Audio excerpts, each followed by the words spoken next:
प्रणाम बेटा, कैसे हो? अच्छे हैं सर। आज तारा खातर लाए हैं भैया CRT कक्षा 5 में। विषय है इंग्लिश और पाठ अपना तीसरा द फ्लाइंग टुगेदर। इसका अपन पाठ तो पढ़ लिया था, अभ्यास करने जा रहे हैं यहाँ पे, जिसमें ये बता रखा है, देखो, कॉम्प्रिहेंशंस बच्चों को समझ होनी चाहिए। State whether the following statements are true और फॉल्स, ये सत्य हैं या असत्य हैं कथन, इनके बारे में तुमने बताना है। राइट T फॉर ट्रू, सच्चे के लिए यानी कि सत्य के लिए T लिखना है, and F for false statement in the box. डब्बे में दिए गए जो असत्य कथन है, पाठ में ऐसी घटना नहीं घटी हो तो उसमें F लिखना है, और ऐसी घटना घटी हो तो T लिखना है, ट्रू। तो देखो भाई, there was no wise bird in the forest, जंगल में कोई भी बुद्धिमान पक्षी नहीं था। क्या ऐसा सत्य है भाई? ये सर जी फॉल्स है। फॉल्स है ये, क्योंकि एक बुद्धिमान पक्षी उसमें था, पेड़ के ऊपर है। A flock of parrots lived in the tree, पेड़ के ऊपर एक तोतों का समूह रहता था। ना जी गूंज का रह करता। तो जो गीज थे अपने, यानी कि जो जंगली बत्तख थे, हंस थे, वो रहा करते, तोते नहीं थे, तो इसलिए फॉल्स हो गया। The Hunter climbed up the tree with the help of A ladder, एक सीढ़ी की सहायता से शिकारी पेड़ के ऊपर चढ़ा था। फॉल्स। फॉल्स, क्योंकि वो बेल के सहारे चढ़ा था, सीढ़ी नहीं थी। ठीक है ना? ठीक है जी। When caught in the net, जब जाल में पकड़े गए, the foolish birds began to say help help, मूर्ख पक्षियों ने चिल्लाना शुरू किया था, सहायता करो सहायता करो। क्या ये सच्चे है? हाँ जी। सच्चा वाक्य है ये, सत्य है। The hunter did not throw the geese one by one on ground, क्या जो शिकारी था उसने एक एक करके हंसों को धरती पर नहीं फेंका था? सर जी गलत है, फेंक क्या था? फेंक क्या था भाई, एक एक करके।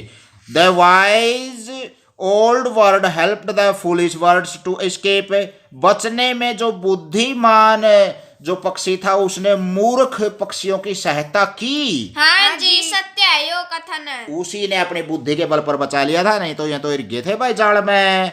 आंसर द फॉलोइंग क्वेश्चंस, जो नीचे दिए गए प्रश्न उनके उत्तर दो भाई कहानी के आधार पर। Where did the geese live, did का उत्तर जो है दूसरी फॉर्म में दिया कर रहे हैं, पास्ट इंडेफिनिट टेंस है।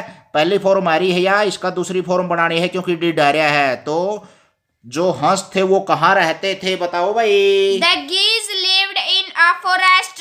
इन ए फॉरेस्ट, एक जंगल में रहा करते। What advice did the old bird give the other birds, जो बूढ़ा बुद्धिमान पक्षी था उसने दूसरे पक्षियों को क्या सलाह दी थी? The old bird advised the other birds to destroy the creeper when it was young. बहुत बढ़िया, यानी कि जब वो छोटी सी थी बेल, उसको नष्ट करने के लिए उसने सलाह दे दी थी पक्षियों को। Why did the old bird advise the other birds to destroy the creeper, उस बेल को नष्ट करने के लिए बूढ़े जो बुद्धिमान पक्षी था उसने अन्य पक्षियों को सलाह क्यों दी? It advised them to do so to be safe from the hunters. भाई शिकारियों से सुरक्षित रहने के लिए, ताकि उस बेल का सहारा कोई शिकारी ऊपर नहीं चढ़ जाए, उससे सुरक्षित रहने के लिए उसने सलाह दी थी। What did the hunter to do trap the geese, पक्षियों को जाल में फंसाने के लिए, पकड़ने के लिए, कैद करने के लिए शिकारी ने क्या किया था? The hunter climbed up the top of the tree and cast his net there. वहां पर उसने अपना जाल फैला दिया था और पेड़ की चोटी के ऊपर चढ़ गया था hunter. Why did the geese cry, जो क्यों पुकारे, वो क्यों चिल्लाए? बत्तख थी, जंगली बत्तख या हंस, हेल्प हेल्प, सहायता करो या बचाओ बचाओ, ऐसा क्यों बोला उन्होंने? They cried for help because they were caught in the hunter's net. वे शिकारी के जाल में फंस गए थे, इसलिए उन्होंने हेल्प हेल्प बोला। Why did the geese pretended to be dead, मरा हुआ का बहाना क्यों बनाया बत्तखों ने या फिर हंसों ने? जंगली बत्तख और हंसे की बात है भाई। They pretended to be dead to to save themselves from the hunter's net. उन्होंने हंटर के जाल से, शिकारी के जाल से बचाव के लिए उन्होंने मरे हुए का बहाना बना लिया था। वोकैबुलरी बढ़ाने अब अपना शब्द भंडार कितना है आपके पास देखते हैं। रीड द फॉलोइंग, नीचे दिए गए को पढ़ो। This tree was the home of a flock of wild geese. A flock of wild geese, एक जंगली हंसों के समूह का घर था यह पेड़। इन दिस सेंटेंस, इस वाक्य में फ्लॉक ऑफ विल्ड गीज जो जंगली जानवरों का, एक जंगली बतखों का या फिर एक हंसों का एक समूह है। फ्लॉक मैंने समूह, इज ए कलेक्टिव नाउन, एक समूहवाचक संज्ञा है। ये क्या है? ये समूहवाचक संज्ञा। समूहवाचक वो है जिसमें एक से ज्यादा सदस्य हों, यानी कि जातिवाचक संज्ञा का एक उपभेद है यो हिंदी में भी। कलेक्टिव नाउन बोलेंगे जैसे भीड़, सेना, कक्षा, जिसमें एक से ज्यादा सदस्य एक से हों।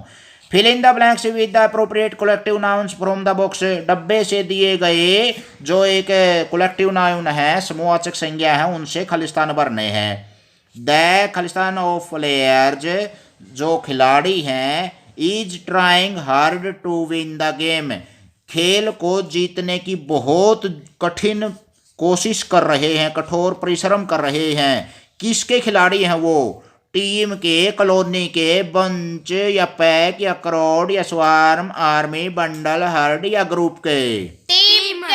टीम के खिलाड़ी। तो इसमें टीम क्या है? कलेक्टिव नाउन है। टीम कई सदस्यों का समूह गया एक तरह से। ए खालिस्तान of children went for a picnic last Sunday, पिछले रविवार को पिकनिक के लिए, सैर सपाटे के लिए बच्चों का एक क्या गया? ग्रुप, समूह गया। ए खालिस्तान of flowers look beautiful, very beautiful, बहुत ही सुंदर दिखाई देता है, फूलों का एक बंच, गुच्छा। ए खालिस्तान of people followed the hero, नायक का पीछा किया लोगों का एक भीड़ ने, और भीड़ की अंग्रेजी क्या बनेगी? क्राउड। क्या बनेगी? क्राउड। लोगों की भीड़ ने अपने नायक का पीछा किया, अनुसरण किया। Khalistan of Khalistan of soldiers, जो सिपाहियों का एक समूह है, उसको क्या बोलेंगे? Marched on the Rajpath. Rajpath अपने दिल्ली में एक स्थान का नाम है, रास्ते का। ऑन द रिपब्लिक डे, गणतंत्र दिवस पर राजपथ पर जो सेना के सैनिकों ने क्या किया? मार्च किया। तो क्या बोलेंगे इसको? सेना, यानी कि आर्मी। क्या बोलेंगे? आर्मी ऑफ सोल्जर्स, आर्मी के सैनिकों ने। ए खालिस्तान of buffaloes was seen in the pond, तालाब में भैंसों का एक क्या देखा गया? हर्ड, झुंड।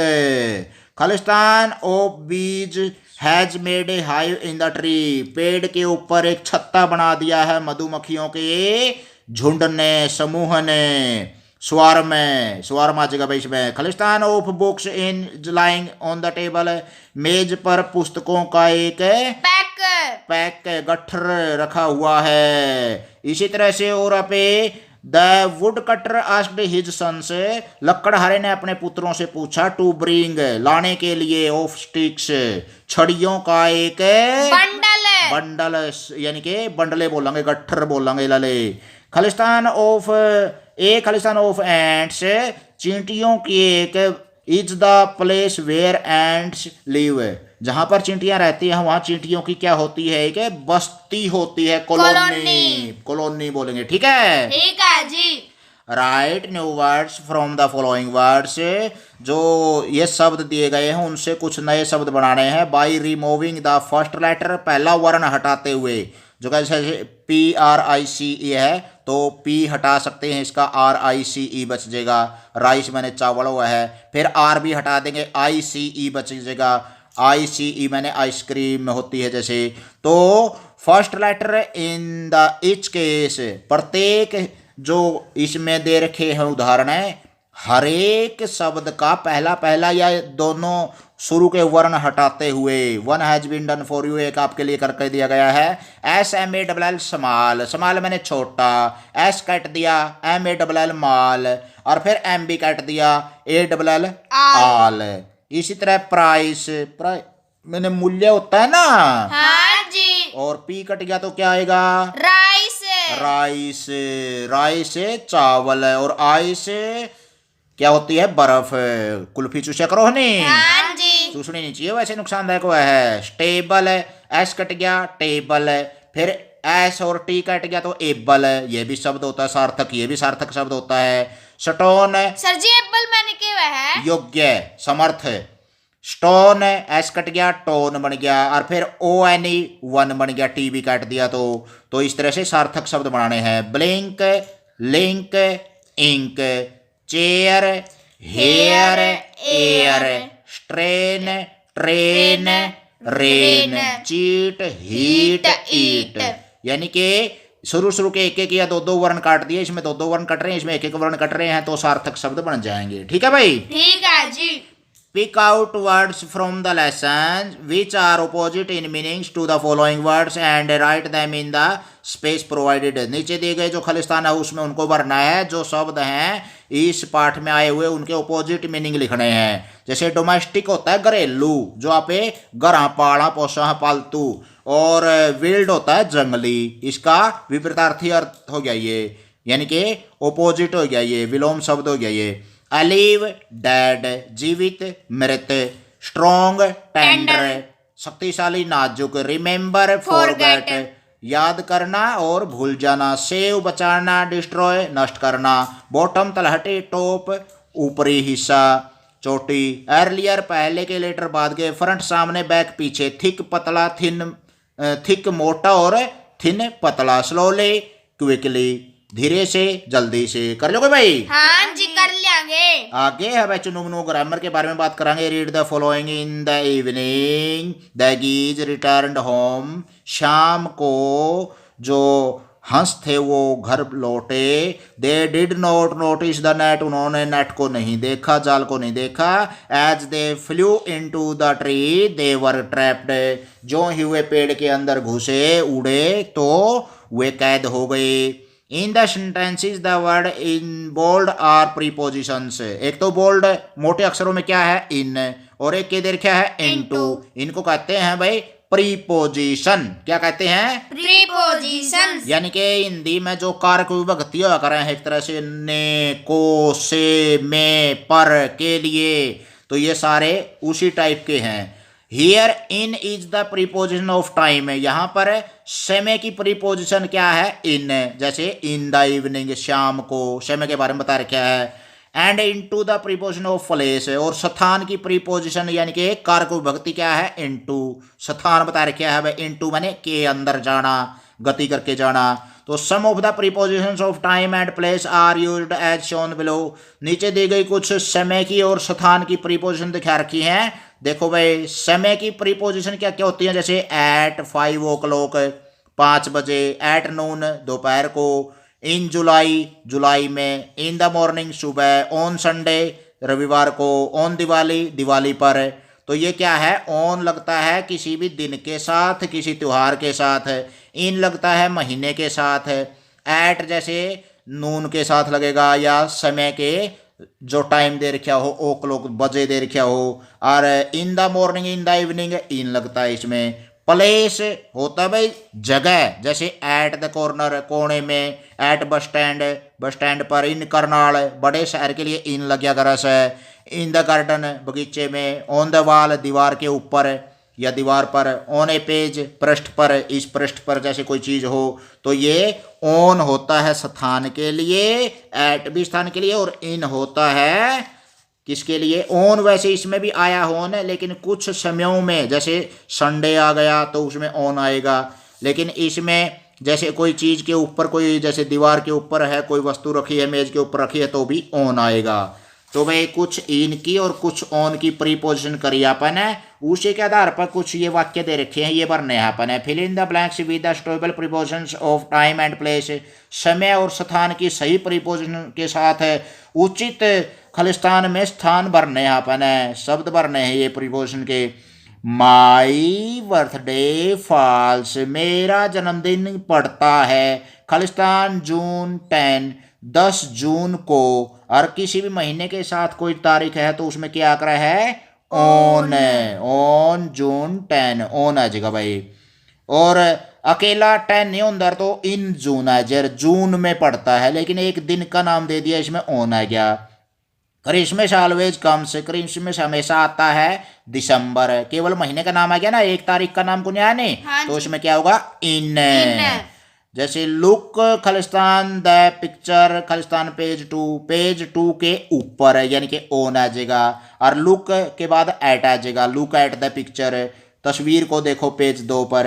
We do not go to school, हम स्कूल नहीं जाते खालिस्तान संडे ऑन संडे। संडे को। माई अंकल लिव्स खालिस्तान दिल्ली, बड़ा शहर है तो इन आ जाएगा, छोटा कस्बा हो या गांव हो तो एट आ कर है, तो my uncle lives in Delhi.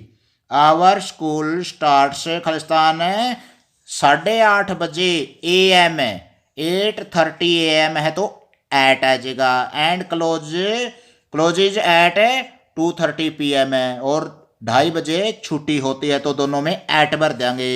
We play carrom in the evening, in the morning, in the evening in आकर है उसमें। There was a big crowd at the platform, platform पर बहुत बड़ी भीड़ थी, एट द रेलवे स्टेशन, दोनों में एट आ जाएगा।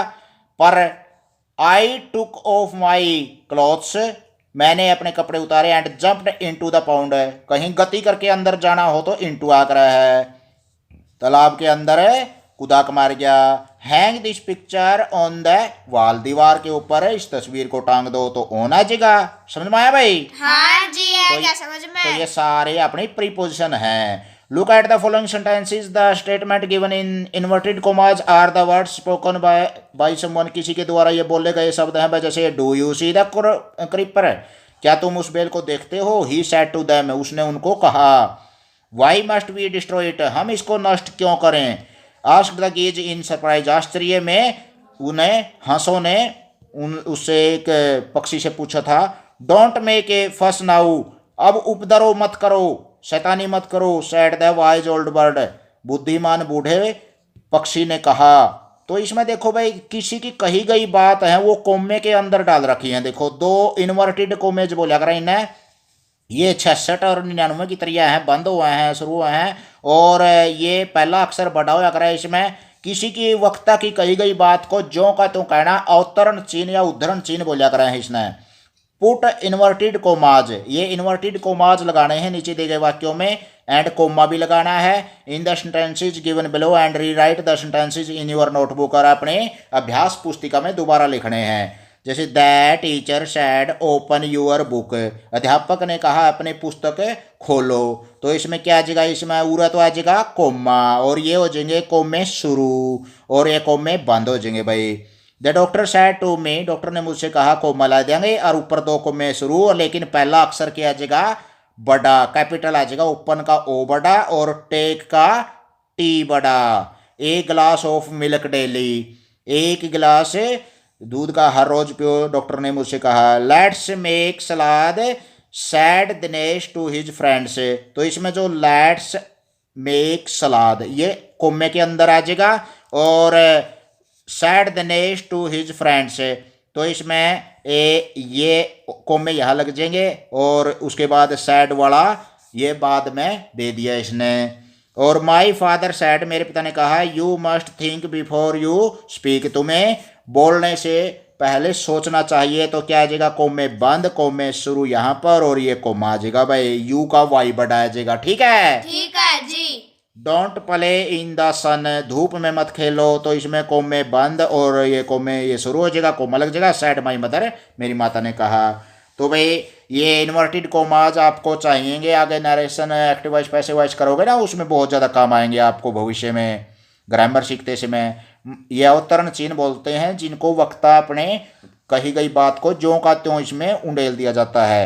माई फ्रेंड सेड टू मी, और यहाँ कोमा लगा देंगे और कोमे शुरू कर देंगे, और बाद में कोमे बंद। लेट का let's go for a walk, L बड़ा आ जाएगा इसमें।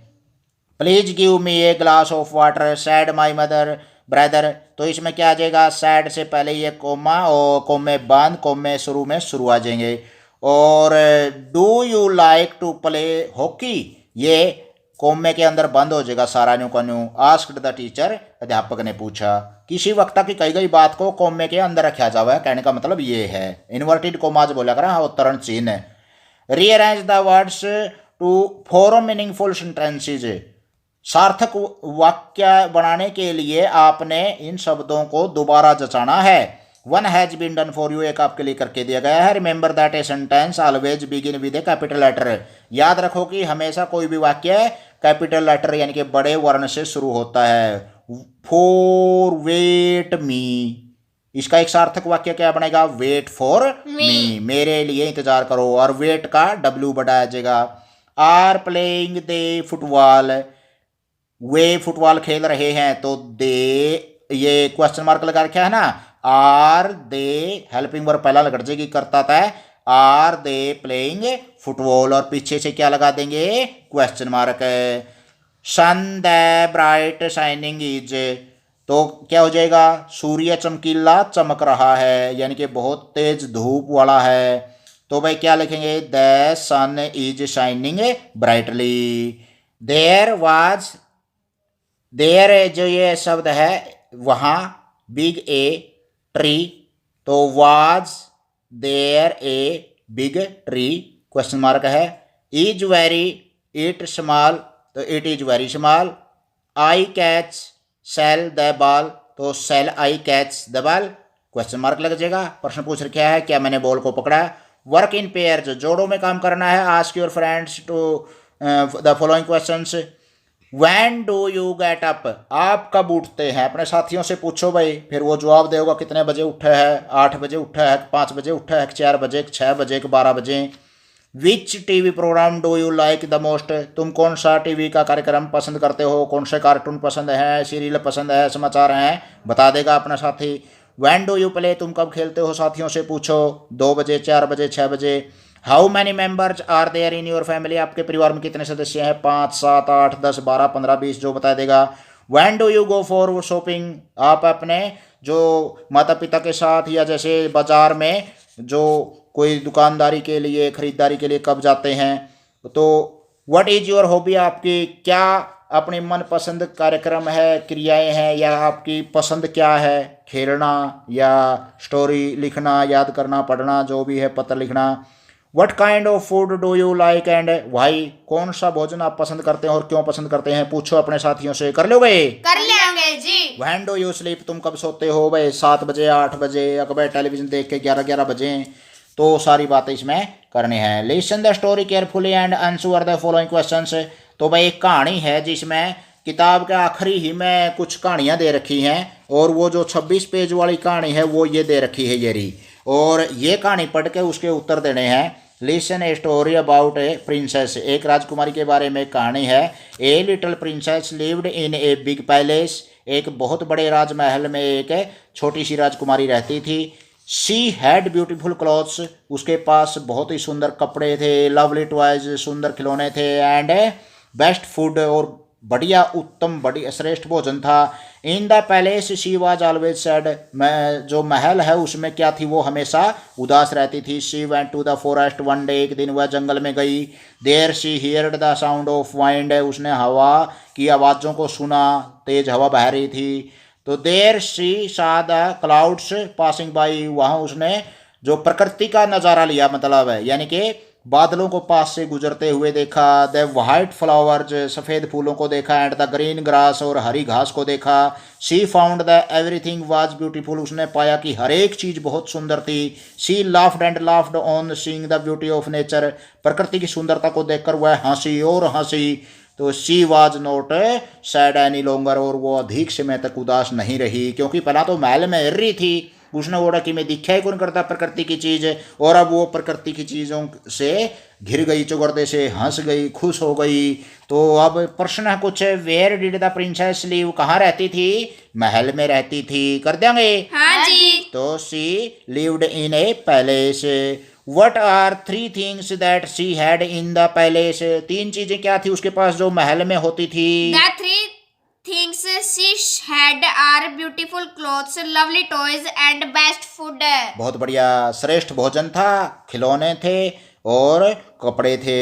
और where did she go one day, एक दिन वो कहाँ गई। She went to the forest one day.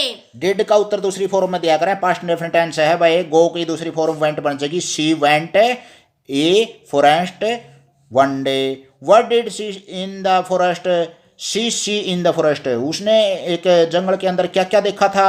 In the forest, she saw the clouds passing by, the white flowers and the green grass. What did she do on seeing the beauty of the nature, प्रकृति की सुंदरता को देखकर उसने क्या किया। She laughed and was not sad. बहुत बढ़िया भाई, वो हंसी हंसी और खुश हो गई, उसके अंदर की हंसी फूट पड़ी और प्रकृति को देखकर आनंद आ गया। तो अब ये राइटिंग का है भाई, कुछ लिखने की है, जैसे इसमें look at the picture and develop a story by using the words given in the box, जो डब्बे में दिए गए शब्द हैं कुछ, इसमें डब्बा ये बॉक्स में ये कुछ शब्द दे रखे हैं और इससे कहानी का निर्माण करना है तुमने। Give a suitable title to the story, और इस कहानी का एक शीर्षक भी देना है। The beginning and the end of the story have been given, पहला और आखिरी हिस्सा दिया गया है कहानी का, जैसे once there was an old man, एक बार एक बूढ़ा आदमी था, और आखिरी में दे दिया they decided not to quarrel, उन्होंने न लड़ने का निर्णय किया। तो भाई देखो, इसमें अप्सरी में एक बूढ़ा किसान है, इसके 4 बेटे हैं और ये आपस में लड़ते रहते थे। तो उसने क्या किया, एक दिन उसने किसान ने चारों लड़कों को बुलाया और कहा भाई ये लकड़ी के अलग अलग हिस्से दे दिए, तो इनका तोड़ के दिखाओ। तो उन्होंने आसानी से तोड़ दिया, लेकिन दूसरी लकड़ियों के जो एक बंडल दे दिया तो वो तोड़ नहीं पाए, और नहीं तोड़ पाए तो शिक्षा मिली। उसने बताया कि भी इन लकड़ियों की तरह इकट्ठे रहोगे तो आपका कोई कुछ बिगाड़ नहीं पाएगा, नहीं तो आप नुकसान उठाओगे। तो उन्होंने एक शिक्षा मिल गई और उसके बाद उन्होंने लड़ाई झगड़ा बंद कर दिया। ठीक है, ठीक है जी। तो एन ओल्ड मैन एक बूढ़ा आदमी था, 4 सन्स 4 पुत्र थे, क्वाइल्ड लड़ते रहते थे, फेल इन इल वो बीमार पड़ गया, स्टिक्स छड़ियाँ मंगाई, ब्रोक तोड़ने के लिए कहा, बंडल ऑफ स्टिक्स जो लकड़ियों का गट्ठड़ था वो मंगाया गया, अनेबल टू ब्रेक हुए तोड़ने में असमर्थ रहे, डिसाइडेड नॉट टू क्वेरल उन्होंने न लड़ने का निर्णय लिया, यानी कि कभी भी नहीं लड़े, वो शिक्षा मिली। तो भाई ये कहानी बनाओ भाई तुम अब। तो once there was an old man, एक बार एक बूढ़ा आदमी था, ही फेल सिक वो बीमार पड़ गया, his 4 sons always quarrelled among themselves अपने आप में वो चारों पुत्र थे उसके वो लड़ते रहते थे, he decided to teach them a lesson उसने उनको एक शिक्षा देने का निर्णय लिया। वो आखिरी तुक्का मारना था भाई, उसने तो मर्दे कर दें, जो सोचा भाई शिक्षा मिल गई तो मिल गई, नहीं मर रहेंगे आदमोत। तो he gave them a bundle of sticks उसने एक लकड़ियों का बंडल उनको दिया, and asked them to break it और उनको इसे तोड़ने के लिए कहा, but no one could break it लेकिन कोई भी इसको तोड़ न सका। The old man got the bundle untied यानी कि खोल दिया उसको, बंडल को जो गट्ठड़ था उसको बूढ़े आदमी ने खोल दिया। फिर क्या किया, he gave his sons to break a stick each प्रत्येक को एक एक छड़ी तोड़ने के लिए अपने पुत्रों को उस आदमी ने दी। दे इजली ब्रोक इट उन्होंने इसको आसानी से तोड़ दिया, पास्ट इंडेफिनिट टेंस है, दूसरी फॉर्म आएगी easily broke, break broke broken it, उन्होंने इसको आसानी से तोड़ दिया, इजली माने आसानी से। The old man advised them बूढ़े आदमी ने उनको सलाह दी, to remain united like the bundle bundle की तरह गट्ठड़ की तरह इकट्ठे रहो, यानी कि एक सम्मिलित रहोगे, एकता में रहोगे तो आपका कोई कुछ बिगाड़ेगा नहीं, ऐसी सलाह दी। एंड नेवर टू क्वेरल और कभी भी न लड़ने की सलाह दी। तो के the sons learned a lesson पुत्रों ने एक शिक्षा प्राप्त करी, they decided not to quarrel each other उन्होंने कभी भी एक दूसरे से न लड़ने की शिक्षा ली। ठीक है ना, ठीक है जी। तो आपने भी लड़ना चाहिए ना जी। तो इसका एक उचित शीर्षक देवांगे तो यूनाइटेड इज स्ट्रेंथ है, यूनियन इज स्ट्रेंथ है, यानी कि एकता में बल होता है। यूनियन यानी कि हमारी जो एकता है परिवार की, घर की, देश की, राष्ट्र की, तो सारी ये एकता में ही बल है। अगर हम एक रहेंगे तो हमारा कोई कुछ नहीं बिगाड़ सकता, दुश्मन है। आगे देखो भाई, राइट 3-4 डूज और don'ts to make your paragraph feel happy. Grandparents को एक उसमें पैराग्राफ टाइप में कह लो या वैसे एक वाक्यों में बनाना है तुमने, अपने ग्रैंड पेरेंट्स को अच्छा महसूस कराने के लिए 3 या 4 कर्तव्य यानी कि करणीय और न करणीय बातें लिखनी है। तो डूज यानी कि करने योग्य बातें क्या क्या होती हैं जो अपने माता पिता दादा दादी खुश होंगे, जैसे ब्रूश योर टीथ डेली, वे खुश हो जाएंगे भाई आप दांतों की सफाई करोगे या उनकी सेवा करोगे, कहना मानोगे।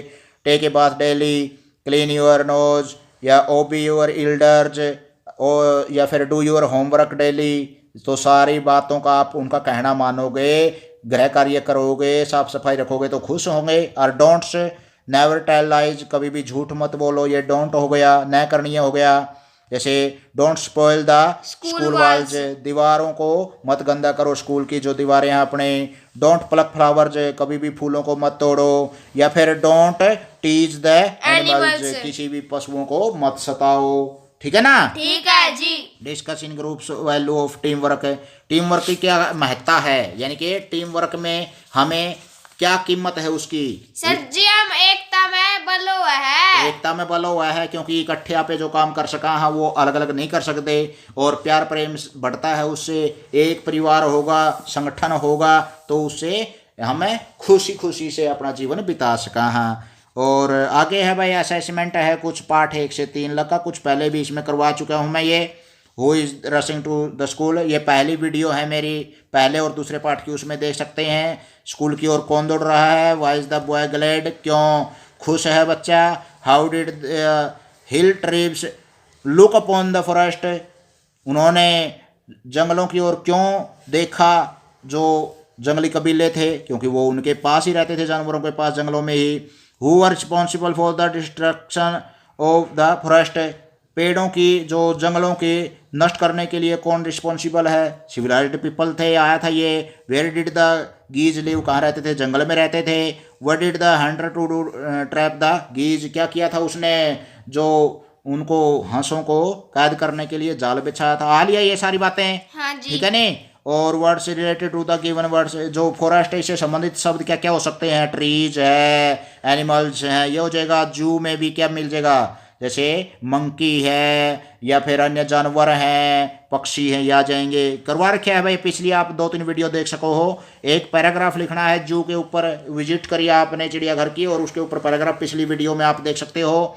और make your own sentences, pray, pray जैसे आई प्रे टू गॉड, मैं भगवान से प्रार्थना करता हूँ। Tree, I have a tree in my जैसे फील्ड।